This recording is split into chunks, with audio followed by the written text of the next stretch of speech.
nyo hinahayaan na videohan kayo at pakita sa buong mundo na ganun kadugyot yung pagkain nyo sa inyo at proud pa kayo sa ginagawa nyo. Then, kakalat siya sa internet.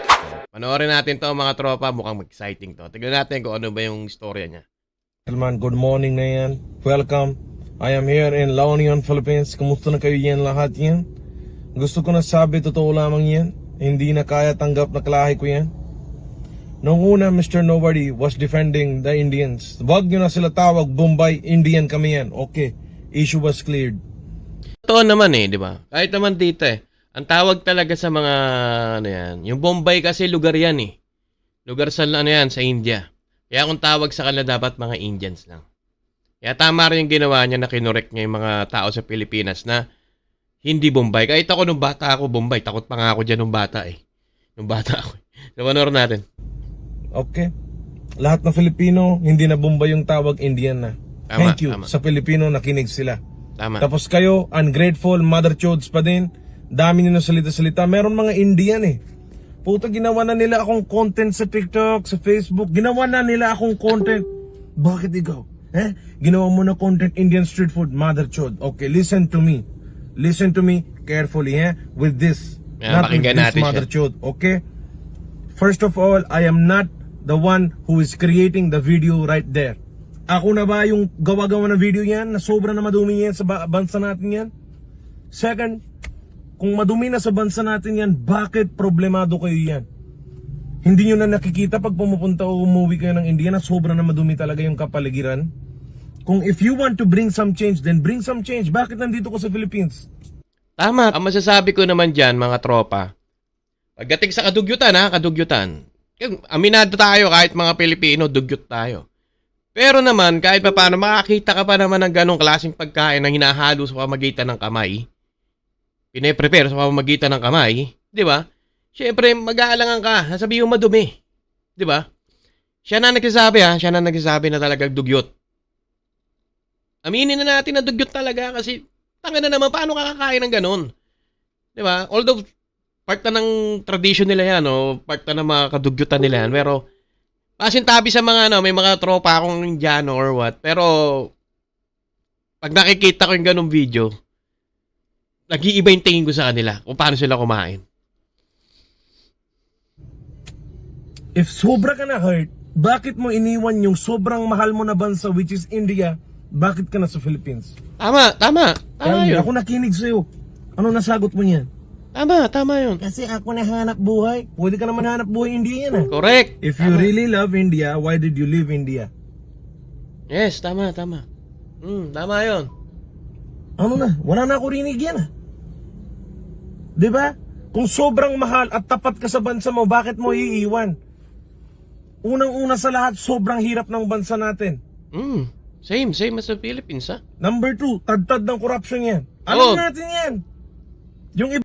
Eto, sabihin sa inyo mga tropa, yung bansa nila, talagang may nakakakwentuhan ako mga kasama ko dati.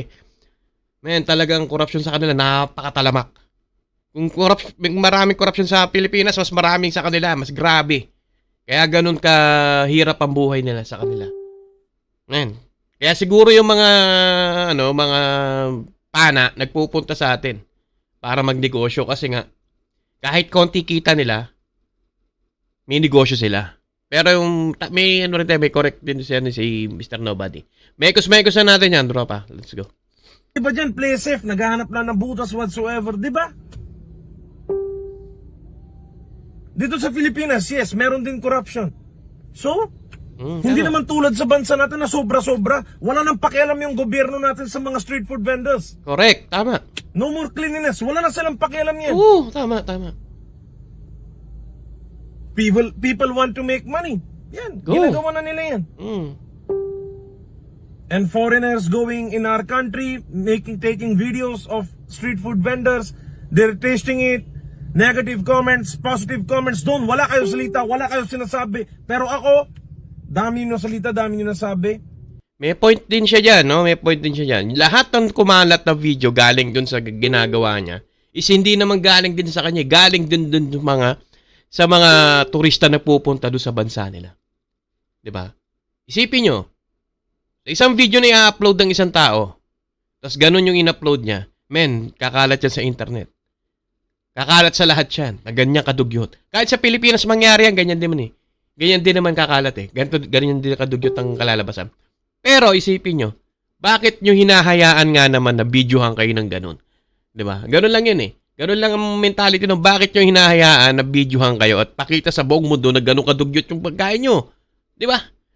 Ganun lang. Simple logic lang. Tapos tsaka kayo magrereklamo. Ibabash yung tao. Natural. Di ba? Ipapakita niya kung gaano kayo kadugyot kasi galing yun dun sa mga turista na nagpupunta sa inyo at proud pa kayo sa ginagawa nyo. Ganon. I will do whatever I do. I am here to entertain. I am a comedian. That's it. Mag-entertain ako. Wala ako tinatapakan na tao. Tama. Wala ako pakialam sa lahat na sinasabi nyo. Basta ako totoo lang. If sobrang mahal nyo yung India, uwi na kayo sa India. Correct. Yung iba dito, mga boss-boss, hindi naman pwede umuwi ng India kasi natatakot.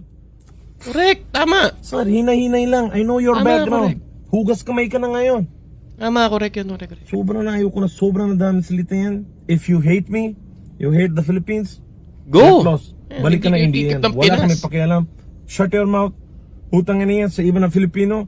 Mga dami na salita-salita na madumi rin naman daw sa Pilipinas. Ganito, ganyan. Yes, may mga parts na madudumi. Correct. Pero hindi yung parang sa atin na dog show na yan. Tama. Di ba? May mga parts, yes. Yung mga sobrang parts, ako na utot. Sorry yan. Sense na.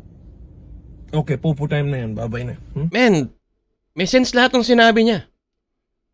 May sense lahat ng sinabi niya. Totoo. Sa Pilipinas maraming din may mga part talaga madudumi at ako saksi ako diyan kasi lumaki ko Divisoria. 'Di ba? Pero men, walang ganun. Ba? Walang ganyan. Accept it, bro. Accept it. Ganun. Puta.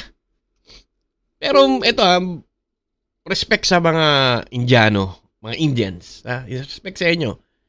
Kasi alam ko naman na hindi naman talaga kaya gano'n. Yung mga, ano nga naman, yung mga tao lang dyan. Di ba?